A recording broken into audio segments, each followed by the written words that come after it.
Tell me about your early childhood and your early life. Well, it begins in one of the hardest hitting projects in St. Louis. It used to call the Town, right across the street from Harriston State College. Right now it's a parking lot. October 25th, 1990, dramatically changed. Coming home from middle school, 7th grade, staying with my grandma. O'Fallon Places just got built. That's when it just, like, probably a year, brand new still, everything. So, come home. My mom liked to watch Young and the Restless, little show, and she liked to crochet, make blankets and skull caps, things like that. So, I used to lay at the foot of her bed and do my homework. So that's what I was doing. So when I reached back, when I turned around and asked a question, now you gotta realize I'm in the 7th grade, so that's what, how old? About 12, somewhere up in there? Yeah. In my mind, when I turned around, her head exploded. But the truth of the matter was, it was a rookie police in the apartment next to her, seeing how fast he can draw his gun in the mirror, went off, hit her in the head, killed her immediately. In my mind, it blew up. So I went towards the front of the door. I went to open it, the police coming upstairs with the gun. So I shut it, locked it so hard that it jammed it. So I ran to her closet. My grandfather always kept a .357 in a shoebox, Stacy Adams shoebox, specifically. I paid attention to that, I paid attention to detail. I grabbed it, boom, knocked half my hand off shooting at the door, you know? Scared me for like so many years to mess with a gun, you know? Come to find out. Did it hurt your hand or? It ripped all of this. Like when I shot it, The recoil? The recoil just ripped all it up. My grandfather sued the city, sued O'Fallon Places, sued all of that. Took off, never seen them. So I got switched house to house, relative to relative, here and there. End up on 20th Street, Whitewater Tower, Grand, 19th, Stropman, DeSoto, Gano, 21st, roofless.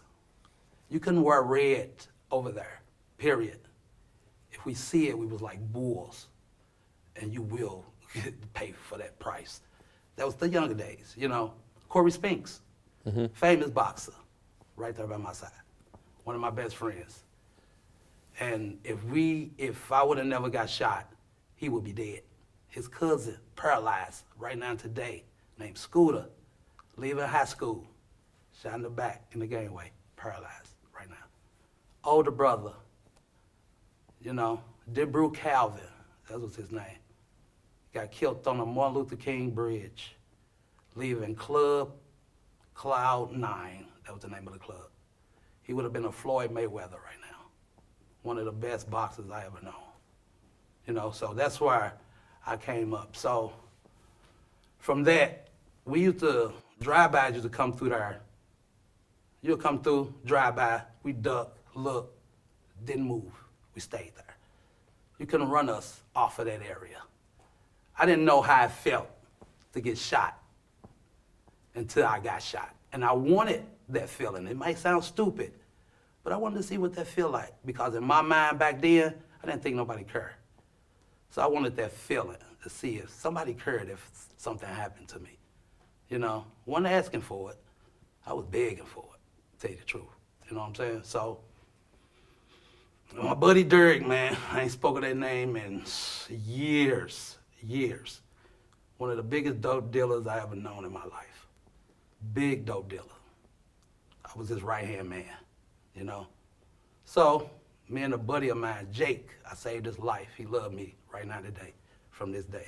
So it was me, Michael Jackson, Jake, and my buddy Derek. We was all on the front.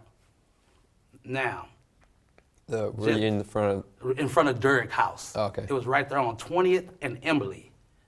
Right there, like 2 houses up from the corner. So I got what I got from Derek, and I was walking through between two houses. It was a nice size between the two houses, the little area. Nice space. Yeah, nice space. So now me and him walking when we smoking. So I handed him the blunt. Mm-hmm. Now I see the truck, the van, pull up. Now you know how you can see out your peripheral, you know, and you hear him say, "Hey man, you got some weed?" Derek said, "What you want?" He said, "A dub." That means $20 worth. Derek said, "Pull over." It was a solid black van, 2 windows, passenger side, driver side. There was a sliding door on the other side. We couldn't see the sliding door. So Derek went in to go get the weed.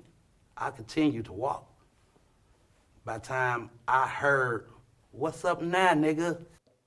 it was too late. He was hitting Derek from his feet right on up. He hit Derek 16 times, just that quick. Ta-ta-ta-ta-ta-ta. Derek fell back on the hill. He unloaded, put another clip in, and put it to Derek's chest. Like you couldn't recognize Derek from right there, you know. Mm-hmm. I saw that and took one step this way, pushed Jake down some steps. So when I went back this way, left, hit her, hit her, hit her, hit her, buttocks twice. So I'm laying there faking dead because that's the best thing to do at this moment because I'm steady seeing them shoot. And I got hit by all 3 guns at one time. Tech 9, 22 carbine, 9mm. All at one time. So I'm dead in everybody else's head. Could you move if you wanted to? No, I couldn't move.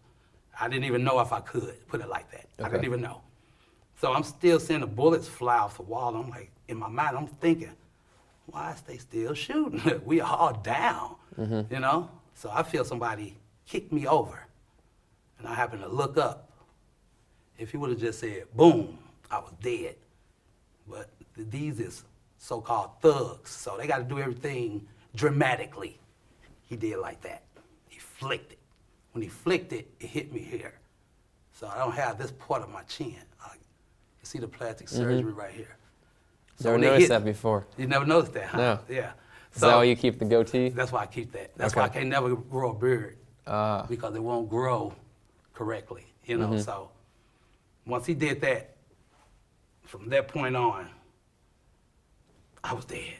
You couldn't tell me nothing. I woke up with a best friend of mine named G Money. He had his finger in my face, holding it when I woke up. First thing I said, "Get the weed out of my drawers." Police reached down and got the weed out. You know what they did? Drug deal went bad, no investigation. They went their way, they went their way. So it wasn't no investigation. They weren't gonna look for nobody. It was a drug deal, went bad. That's all they had to say. And they didn't have to do no more, no less. Do you have any lasting side effects from the shooting? I can't just fall asleep. You know, everybody could just be sitting there and you could just go to sleep. I can't. If I fall asleep like that, you'll see me just jump. I jump real hard, and that's that. Pow! I still see that. Like right now, my hand numb. Right now. Like I just can't let it sit. I got to be working it, unless it get completely numb. This leg, I just start jumping. It'll wake me up out of my sleep like that with a Charlie horse. But that's it. I'm blessed. I had to wear a colostomy bag for 1 year. Other than that, blessed. No other problems. Bullets went in and went out. Did you get to keep any of the bullet fragments, or It's still in me, in my back. the ones you could keep are in you? It's in me. Yeah.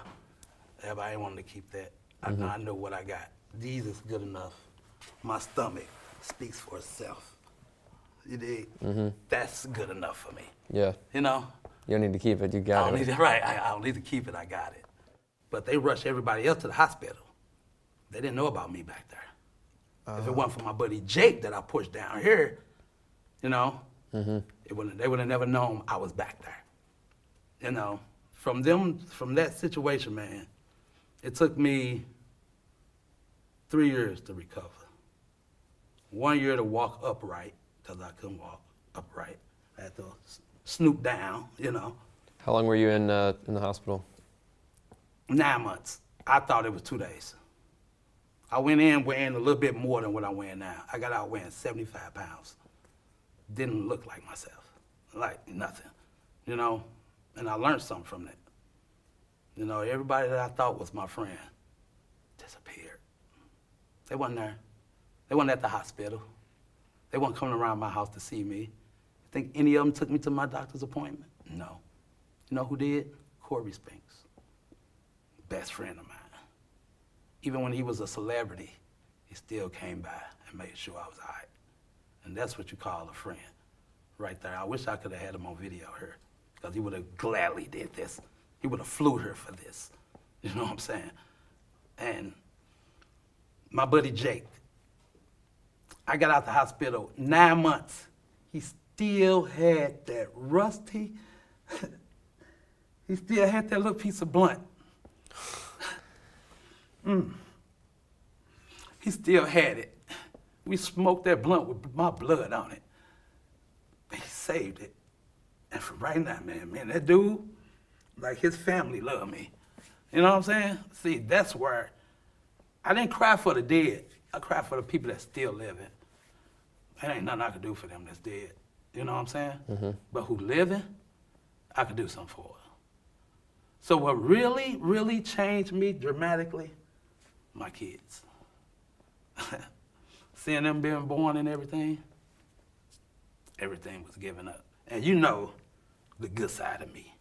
You know what I'm saying? You would never want to know that guy. I put him up here for a reason. You know what I'm saying? He won't never leave that on. That's who he is. He's gone.